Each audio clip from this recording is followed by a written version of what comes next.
Très souvent, quand on apprend à improviser, on va apprendre d'emblée des accords, des arpèges, des gammes et des modes.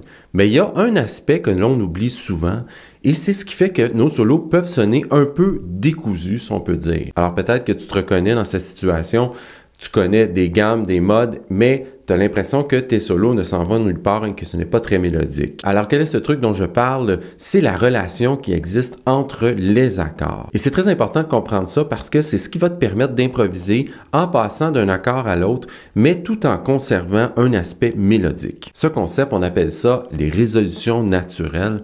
Alors, ça s'appelle aussi les guide tones en anglais. Alors, il existe plusieurs possibilités pour appliquer les guide tones, les résolutions naturelles. Aujourd'hui, on va faire une entrée en matière. Alors, principalement, on va jouer avec les tierces et les septièmes et on va résoudre souvent les septièmes aux tierces ou le contraire aussi. Je vais t'expliquer ça ici en utilisant un blues en do.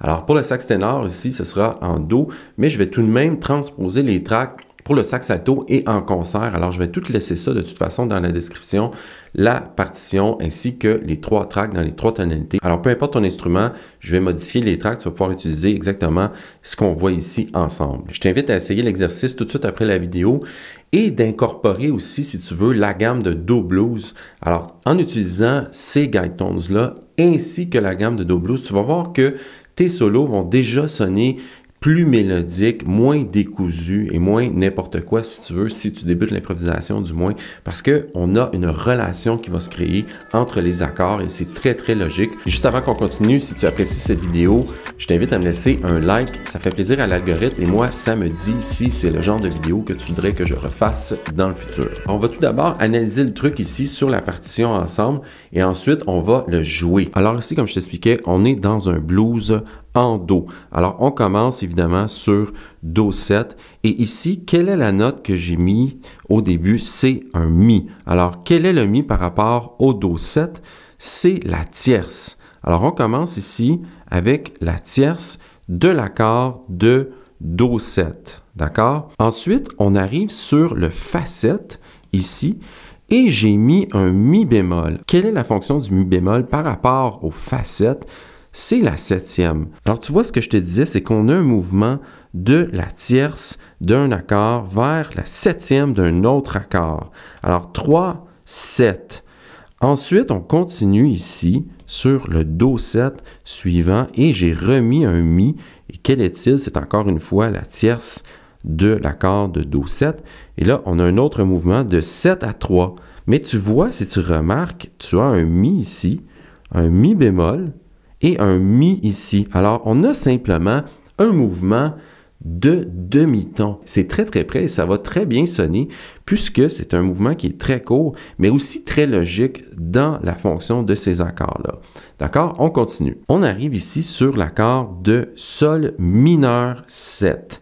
Et là, si je poursuis dans la même logique, j'ai mis ici un Fa qui est la septième du Sol mineur 7. Alors, encore une fois, j'ai un mouvement de 3 à 7. On continue ici sur le Mi, qui est encore une fois, évidemment, la tierce du Do 7. Alors, j'ai encore un mouvement de 7 à 3.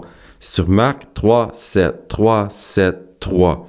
C'est plutôt logique. OK, ça ne va pas tout le temps fonctionner comme ça, mais la plupart du temps, si tu as des 2-5-1 ou des mouvements de 1-5-1, 4, 2-5-1, 1-6, 2-5-1, 3-6, 2-5-1, tu vas pouvoir appliquer ce genre de principe-là. Et plus tu vas jouer des standards de jazz ou des progressions qui sont dites jazz, tu vas constater que le principe des résolutions naturelles 7-3 ou guide tones sont applicables un peu comme ça. Là, il existe plusieurs façon de traiter ça. J'ai commencé ici sur la tierce de l'accord. J'aurais pu commencer sur la septième aussi. Tu vas voir que quand on va arriver à la fin de la forme, la logique serait que l'on arrive sur la septième du Do 7. Mais ça, je vais te laisser l'explorer de ton côté. Et de toute façon, j'explique ça plus en détail dans une de mes formations.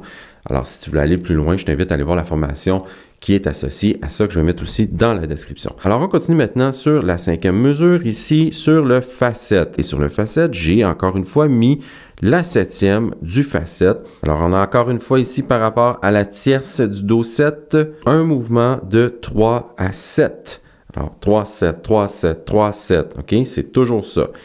On continue ici avec la tierce du Do 7 qui nous donne un mouvement encore de septième à tierce. Maintenant, on arrive ici au Mi 7 qui est en fait un 3 mineur 7 si on analysait ça par rapport à la tonalité de Do. Alors, on a ici un Ré qui est la septième de l'accord de Mi mineur 7 et encore une fois, on a un mouvement de 3 à 7 tierces à septième. Ensuite, on poursuit avec le La 7 ici. Et ça, c'est un 2-5 en passant. Mi mineur 7, La 7. Alors ici, j'ai mis la tierce du La 7 et ça me donne encore une fois le mouvement 7-3. Septième, tierce, toujours. On continue avec le Ré mineur 7 ici et j'ai mis sa septième. Alors, ça me donne encore un mouvement de 3 à 7, tierce à septième par rapport à l'accord juste avant. On continue avec le Sol 7 ici, qui est le 5e degré dans la tonalité du Do blues. J'ai mis ici la tierce. Alors, 7, 3. Maintenant, on arrive à la toute fin. On a un 1, 6, 2, 5. OK, ça, c'est la progression. Si tu voulais avoir une analyse plus approfondie d'un blues jazz, de tous les degrés, analyse et tout ça, j'ai déjà fait une vidéo là-dessus. Je vais mettre le lien aussi dans la description. Alors, à la fin, ici, on a 1, 6, 2, 5, qui est une progression extrêmement populaire, si on peut dire, dans le jazz. Alors, qu'est-ce qu'on a ici comme note? On a la septième du Do 7. Alors, ça me donne encore une fois un mouvement de tierce à septième. Là, ici, j'ai mis deux notes. Alors, ça, c'est la tonique de l'accord et la tierce de l'accord. Tu pourrais faire les deux. Ça dépend si tu vas avoir un mouvement qui est plus près. Tu pourrais aller à la tonique. Et si tu voulais avoir un mouvement qui il va être un peu plus éloigné, si on veut, si tu voulais aller à la tierce, mais ça nous donnera encore une fois le mouvement 7 à 3. Tu pourrais aller à la tierce. Donc, on aurait septième, si bémol et tierce, la 7. C'est pas toujours des mouvements de demi-ton. Très souvent, ça l'est, très souvent en fait. Mais des fois, on va avoir des petits mouvements qui sont comme ça d'une tierce mineure. Alors ça nous donne un mouvement de 7-3 si on fait si bémol et Do dièse toujours. On termine ici sur la dernière mesure. Alors on a un Ré mineur 7 et j'ai mis ici la note Do, donc la septième du Ré mineur 7. Et ici, j'ai la tierce du Sol 7, donc 7-3. Donc, si je regarde ici par rapport au La 7, on a une tierce à septième et septième à tierce.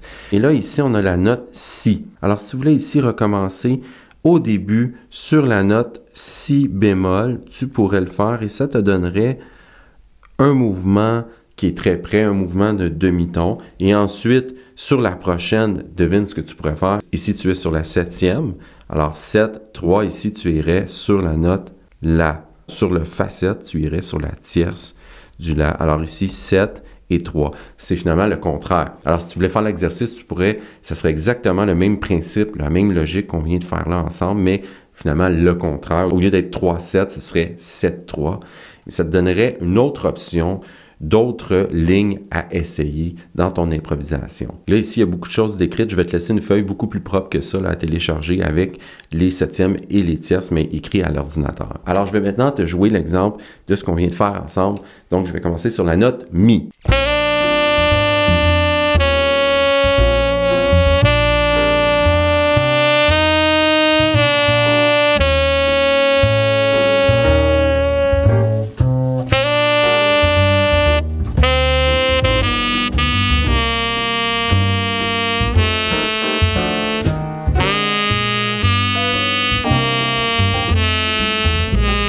Le truc que tu pourrais faire aussi si tu veux t'amuser, ce serait de changer le rythme. Alors, tu peux jouer exactement ces notes-là, mais en changeant le rythme. Et je te fais un exemple de ça tout de suite.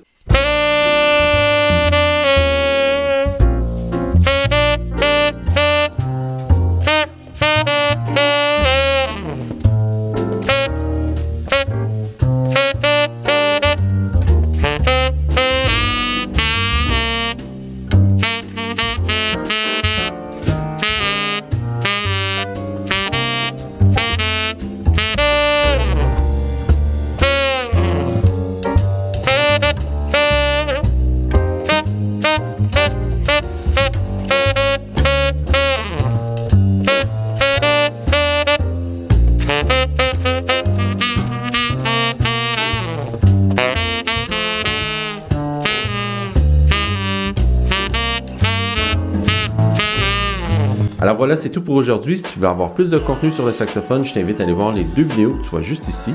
Et moi, je te dis à très bientôt dans une prochaine vidéo. Salut!